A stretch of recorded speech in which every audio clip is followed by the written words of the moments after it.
маусым айы бүгін жұма күні тағы да сұхбаттарымызды жалғастырып көрейік. Біздің енді барлығы негізгі мақсатымыз енді сіздерге ол енді бір иман беру, я болмаса бір сол Құдайды таныс әркім өзі иманды да өзі табады, Құдайға да өз әркім өз жол табу керек. Біздің мақсатымыз сол. Алла тағаламызды қалай танимыз, иманды қалай меңгереміз. Және көптеген болып жатқан қайшылықтар бар. Қазіргі біздің қазақ елінде осылардың бәрі қияметтің сынағының туындысы. Оның ең негізгі бізде қазір болып жатқан біздер қазақ халқы бір-бірімізді жалпы түсінуді қалдық. Біз әрқайсымыз әртүрлі ойлаймыз, әртүрлі сөйлейміз, әрбір нәрсеге әртүрлі өзіміз пікір білдіреміз. Бұның бәрі неден пайда болады? Осының бәрі айналып келгенде біздердің мына адамдық ата дәстүрменен қаншама жылдан бері бекіген, қаншама ғасырлар бойы жинаған біздің адамдық жоғарғы дәрежелі адамдық қасиетіміздің, тектілігіміздің ажырап қалғаны, оның орнына біздің мына жындылық тұрғыда бүкіл әлемнің қылықтарына, салттарына біздерде қазіргі жағдай болып жатқан енді осы қазақта бүкіл әлемнің барлық тұрғы жындылық сипаттары. Яғни біз жынды деген бір-бірін тек белгілі бір топтар құрып аламыз. Сол топтың ішінде өзімізге белгілі бір жүйе біліміміз бар.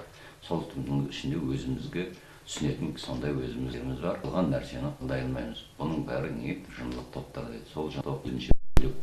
Қазір мемлекет қана мына дүниенен арқылы, дүние байлығы арқылы біз енді қазақ халқын осындай бақытты қыламыз деп, бірақ айналып келгенде өздерінің де бақытсыз екендерін ұғына алмай жатыр. Адам бір қылу үшін бақыттылық екенін білу керек. Сол бақыттылықтың жолында күресе білу керек. Өзін сол Құдайға алу керек. Тек қана уәде беріп сені бақыт қылады. Құдайдан уәде алынмасаң, онда сен бақытсызсың. Бәрі сол бақыттың іздеу жолын таппай қалсың. Осындай жағдайда мінекей біздің қазіргі дініміздің өзі тұрғыдағы білімге айналып та, оның айналып келгенде дінімізі бөлшек-бөлек масқа бөлшегін алып та, оны алып та біз енді тура Құдай сап. Сондықтан енді кімге де болса мына Құдай айтты дегенмен оны қабылдамай, Құдай яғни қазіргі заманда біз масқаралан неге өлшейтін болсақ, біздің қазіргі жерде Құдайымыз сол Нақшбанди кезінде ағзандарға Құдай сөйлегенде, онан кейін соқыр мылқау көрмейді, ештеңе айтпайды, тек қана сол жазып кеткен, айтылып кеткен білімдермен ғана өміріміз керек дейді.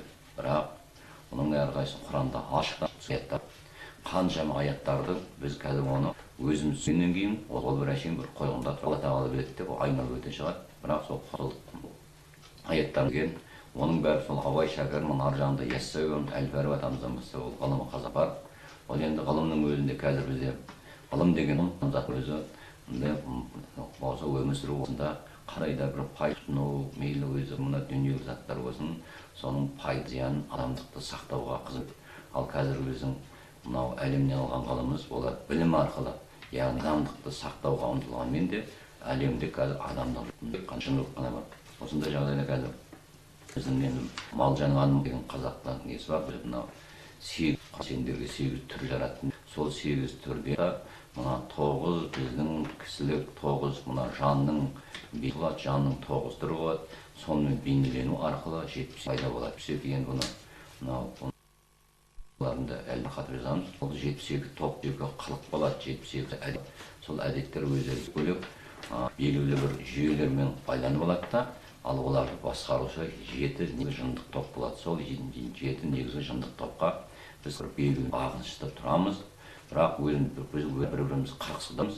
Сондай шынында болған тура жолға шақырған жағы, бұл жындық топтар өзара бірігіп өйткені олардың бағасын басқарушы астыртын әбіліс болып табылады. Әбіліс яғни өзінің білімі арқылы оларға білімді перілерді жалғап қояды. Білім әрқайсысын сол жүйеге қызмет етеді. Сондай жағдайда қазір мінекей адамның енді ол Құранда сендерге екі көз жаздым, екі жараттым, бір тіл жараттым, сондайдай түсінбейсің көрінеді. Яғни біздің сөз ұғыну түсінуіміз, яғни біздің тазалығынан оң көз, сол көз екеуі әрқайсысы қарама-қайшылық болады.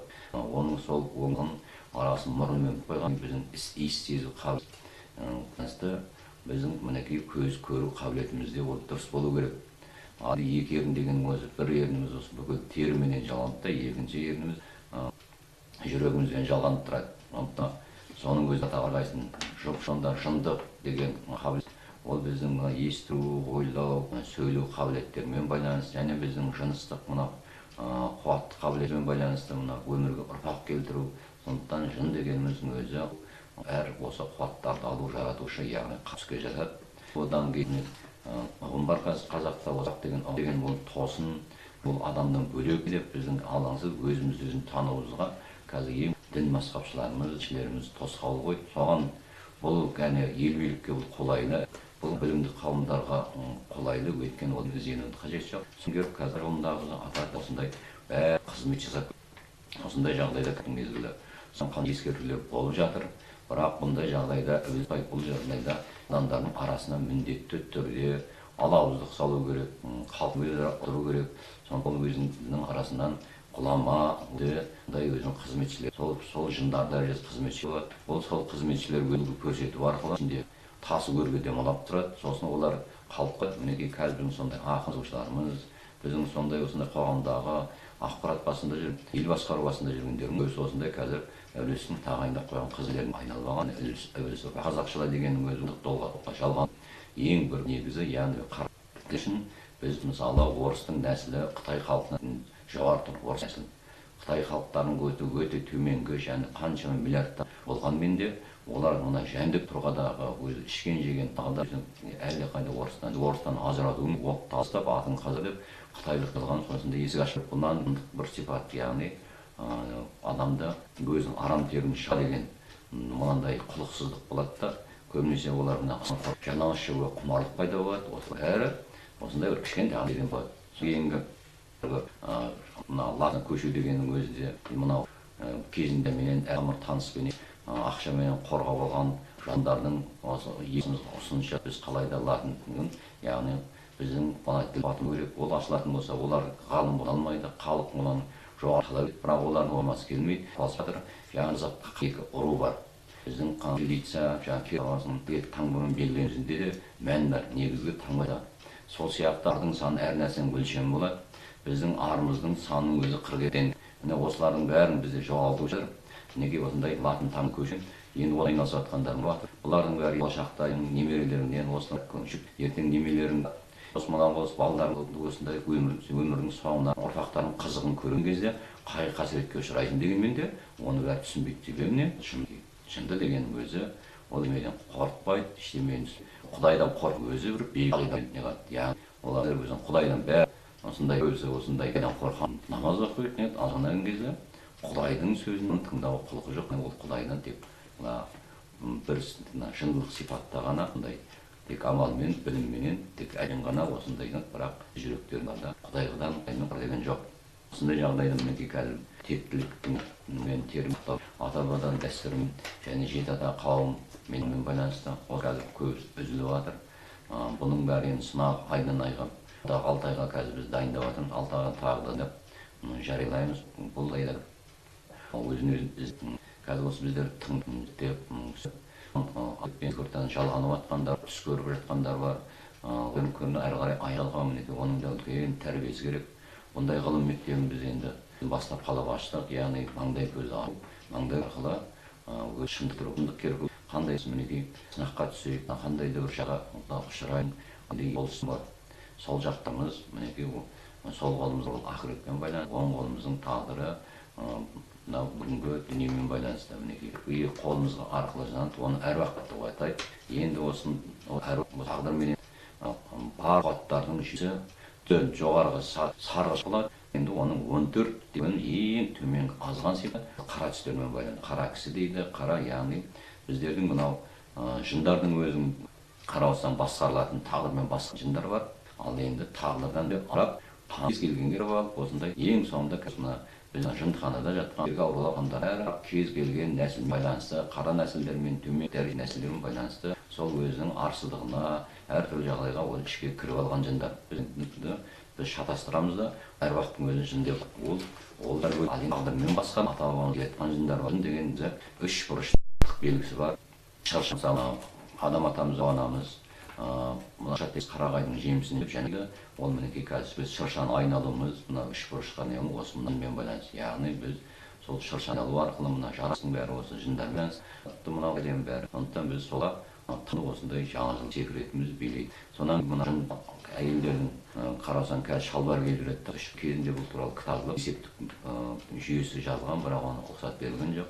Қазір жұлдыз дегеніміз мінекей жұлдызды мына бес бұрышты көрсеңіздер, бес қуаттың мына жындық қуаттың жинен болады. Енді мынау қуаттардың басқарылығы ол шеңберлер.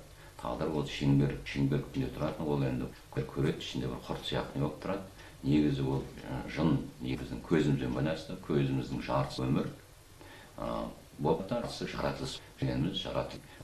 Енді әруақ болса, ол әруақ біздің тағдырымыз, алымыз, біліміміз, осы әруақты қуатқа айналады. Соны біз әруақты әскерлеп, өз көлеңкемізді оң жақтан немесе сол жақтан бөліп отырамыз. Осы көлеңкелердің біздің осы бейнесі айнаға қаламыздар, көлеңке бейнесі болады. Осы біздің белгілі бір уақыт мүшел жатып қайтадан өзімізге қосылады. Бұл әруақтық. Яғни оның да осындай әруақ қуаттарының өзі шайтаннан болған жын деген сипаты болады. Ол тағын ажыраған қара қарты, олар адам басқа болады. Тағдырын көз тағдырап бейнеленген нәрселердің бәрі олардың бәрі болады. Ал енді тұрған ол Алланың өзі болады. Біз тағдырмен басқарамыз. Сондай жинар да болады. Шайтаннан болған жындар болып, олар енді әйел сипатты болады. Мысалы шалбар киген әйел, шашын жайғандар, осылардың бәрі шайтан болған жынның сипаты осындай көлеңкелер болады. Тастайды, сашты қазір сары түсті қыздар бар, ол шашын сары түске қойылған. Адам болғандай көлеңкелер, шашын жайып жүрген, жалаңбас жүрген әйел сол жанып тұрады. Ол бұндай болашақта бұнда балдар, саймандар дамып онда түсіретін жағдайға жетерміз. Қазіргі енді осындай көздері сары түске, шаштарын сарыға осындай бейнеленіп жүргеніміз тағдырдағы сені күнә болсын, нәрсе болсын, соны білеміз.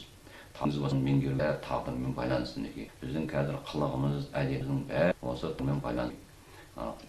Немесе біз тағдырдан мүлде ажыраймыз да, осындай тағдырсыз жарға қосылып, осының әдеттерін қайталап Айтының өмірінде айтқан бір жаман әдетімізден пайдаланған көлеңке жындар, олар қанғанып жүреді, адам жүзіне қайтадан келіп қосылып отырады. Оны де былай дейді, үйден дейді, үй деген ол адамның үйден жын шығады деген. Сөйтіп біраз уақыт қаңғып жүреді, бір күн үйі есіп қайта оралады деген. Сол үйіне келсе, үй өзінен сегіз өп кіреді, рухани олар. Осындай кеше ғана жерге келді, ондай ішіне кіріп алған. Олар адамдай болмайды дейді, тауыл өзі қарап отырсаң адамшылық бір неге келмейді да. Соны енді ол айналып келгенде мына көбінесе мына садақа бермейтін, осында ол әр құдайдың берген, осындай үкім аш қарсында солардың ұрпақтары өздеріне, жүректеріне енгізгесі бар. Жүрекке оғаннан кейін, сосын ол көбілердің бәрі бұтын шығарып, яғни ол ұрпақ соны бұзады. Сөйтіп солардығы біздің мына Қытайдан ұрқып, айналып ол құдан ескерткен керінің оңына аргелі дүрліктір деген, өз даусымен деген, осындай кістал. Оның бәрі біз миллиардтан Қытайға біз жұрықпен де, жарықпен де көшеге қарсы тұра алмаймыз. Бұған Қытай арқылы қарасан, сондай арқылы қалай қарсы тұрады дейді. Итқа шақырып, бірімізді меңгеру, біздің қыздар егер орамал тағып, оған қорған, онда ешқашандай Қытай төгетіптен, көшеге жаман әдет өзінің қазағының өзінен жерленетін нәрсе болады. Өйткені адам өте нәзік. Тез жаны оянады, қорған салады, мысалы жеңіл деген аулақ болады. Бірақ бұл біздің ерлік емес, азған әулеттарына айналған. Оның да өзі бар, кітап арқылы бүл әлемнің білімдерін жинап алып, соны енді біз осындай өзіміздің әдет дәстүрімізді салып түзейтін болсақ, біз Қытай қазақтары осында әкеліп көшіріп алған қателік себебі ол туралы біз шекарамыздың бәрі шау қыздарымыз осында болсаң біздің қымыз Қытайдан да төмен қазір жай төмендеу Қытайдың Алла тағала олар азап беріп қойған. Олар біз қазаққа көп еді, олар көп қимылдайды. Сондықтан осындай арамдықта салыстырғанда олар біздің әлі қуатты.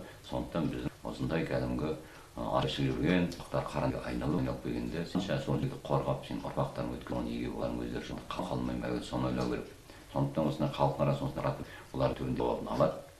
Олардың бәріне Құдай міндетті түрде оған жауабын береді. Жұрық не болмаса қарумен немесе әшейін тек жалған осындай намысшылдықпен емес. Біз енді ғана бүкіл тұрып, бүкіл әлемді осы жолға алабыз. Бірақ өзі болған жету үшін әуелі қақылайды.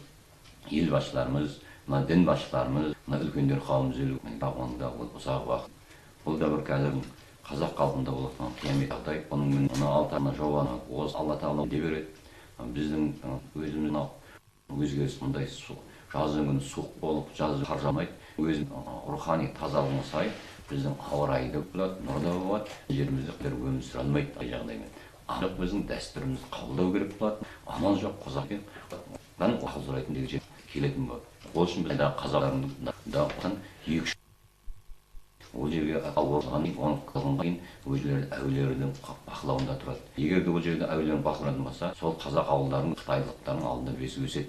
Себебі әрбір міне көріп келді, біздіңге деп оталады. Ұрпақтайын қосынқарларды сарбаған деген кедергі оны өзіміз қазір өзінің ағайындарымыздан, яғни жындықтар тауып отыр. Олардың мойынсұнбауынан, олар осындай соқтығынан, зерігінен ата жолындағы мына азға түскен мына аққу сұңқарларға қолайлы болып жатыр. Сыртында дүниеге байында кәдімгі сынақ келіп жатыр. Ондай сынақтар жүріп жатыр. Енді бұның бәрінен егер де бірдей жаман емес, егер де шынымен осы жағдайдан құтыламын, мен қалайды өзім ұрпағыма, өз қаласы артымдан бәрібір әдетім өз өлуге. Осындай ізденіп ату бар екен. Біреу сұңқар онша мойынсынбайды. Өзі ізденіп түсіп шақ, сөйтіп бір күні күйеуінен тағып екеу қатын құран шығартып, ақыл ол садақасын беріп, сонан құран оған жауап келіп, сөйтіп қазір қарақшыға жалғанымен ұрыс болмасын деп. Мінекей бұл деген самына жалға оралған бүкіл әкейді. Осындай бұл маңгөздің ашылының қызық күреті, ол өз ізден маңдай көзді жалғануға болады. Кеше бізге келген бір әйелдің намаз оқиды екен, бірақ ешқандай ол шықаймағанда, ол ата өлеңнің не екенін де білмейді. Бірақ қарап отырса, өзінің өмірден туысқан соны көре бастады. Мінекей аяқ астынан тегін тұрған. Оян соң бұл маңдай көзді ашу, мына назар керек. Осыны біз көбейту арқылы маңдай ашылған адам өзі жүрекке қуат жиныла береді. Ол шындықтың сайын Алла Тағала соны есептеседі. Қазіргі жағдайда көз кеміп жатыр. Оны шамдамайды. Сол генттарды, деректерді қалыптан көбейт сайын соны Алла оны біледі, яғни жалақысы беріледі. Ол жалақыны денсаулық ұрпағына сынақтарын алып тастаймын. Осындай шындықты келтіру өсу, тақуалар деген Алладан шындықты келтіреді деген. Осындай мал жанымен соғысудың өзі біздің бізде қарама ұғымды қасиетіміз екен. Түсіну қабілетін қанша жазылып жатыр. Мінекей ада жолының қазіргі уақыт енді әрі дамытып жазуға бізге оқырмандар жоқ. Осы уақытқа дейін жазылғанын көбісі қазір әлі жартысында түсінбейді. Оқып білемін өзі. Сондықтан бұның үлкен туындатып басының жақтура бүкіл Иран түсіне бастасақ, оны әл-Фараби аламыз. Оғыну арқылы ғылымшылар, яғни ғылым өсіре бастаймыз. Өзіміз болғанмен де біздің арамыздан ертең ғұламалар шығады, біздің осындай даналар шығады. Бұл да мінекей қазіргі үлкенге ондай сұрген бір қаталын берғанда құрметті түзеуге ештен жақсы деген. Қазір мінекей тағы осындай қазақтың жындақ сипаттарын енді алдағы бейне жазбаларда біз анықтап баяндай бастаймыз. Қандай белгіден, қандай жындықтан осыларды түсіндіру керек. Өзінің қылығына қарап, менде мысалында өзінің яғни екештілік, менде жындылықтың, менде шайтандықтың қайсы жетілмеген адам өзіне неғұрлым үңілген, өзін тексен сайын, өзін алыстырып, жұрт бетін ұнаған сайын, бата күлік көзін өзін ташады. Енді жоқ, мен бәрін кередім, менде бәрі осы жеғылар. Сонда соны айтқан олардың көрмейді, құлақтары естімейді, бар айтқан өздері білмейді деген қазір қауым көп бізде. Мақсатымыз соларға үлгі дайын көрсету. Осы қазақтың тектілігін берудің ету. Бұның бәрінің қазір бізде бірақ сөз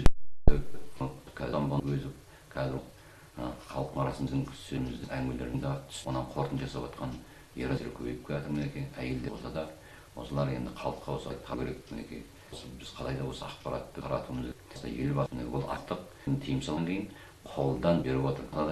Өзі мынандай нәрселер болмас еді. Себебі әр адамның әруағына жалғанатын болса, әр пендесіне мейлі жаңағы үлкен осының прокурор осылардың бәріне өздері зұлымдықпен әруақтары беріп түсіндіреді. Біздің көбейген сайын аққусын қалып көбейген сөйлеріндік бермейді деу дейді. Қанша біз қазір оны көрсетіп жатқанмен бәрі мойынсынбайтын қазір ол жынның ол ібілістен де басқа неде биік тұр. Ол тек ол өзінің ғанымен жүретін адам. Отатынеки адамдардың 7 топтың да 74-сі қазақ қазір жындыққа тапсырмыз. Ол байланысты Аланда жауып тұрған біздің тарихшыларымыз ол алақарғалар болады. Яғни қазақ жасайды. Тарихта терең тарихтағы өмір сүретіндер. Яғни оның бүгіні де өткен, өткенінде өміресіне осы бейінді Құлсұңқар деген осының бәрі ол.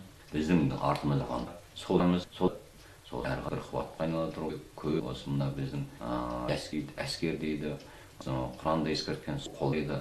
Осылардың бәрі мағына бар. Онда қазақтың ата тілінде абай өзге ел қолынан Құрандай. Енді ол әруағымен немізінде жаңа біздің ата жолын қалай біліп, оны қалай жақсы мен жаман қалай адамыз деген білімін халыққа таратуымыз керек.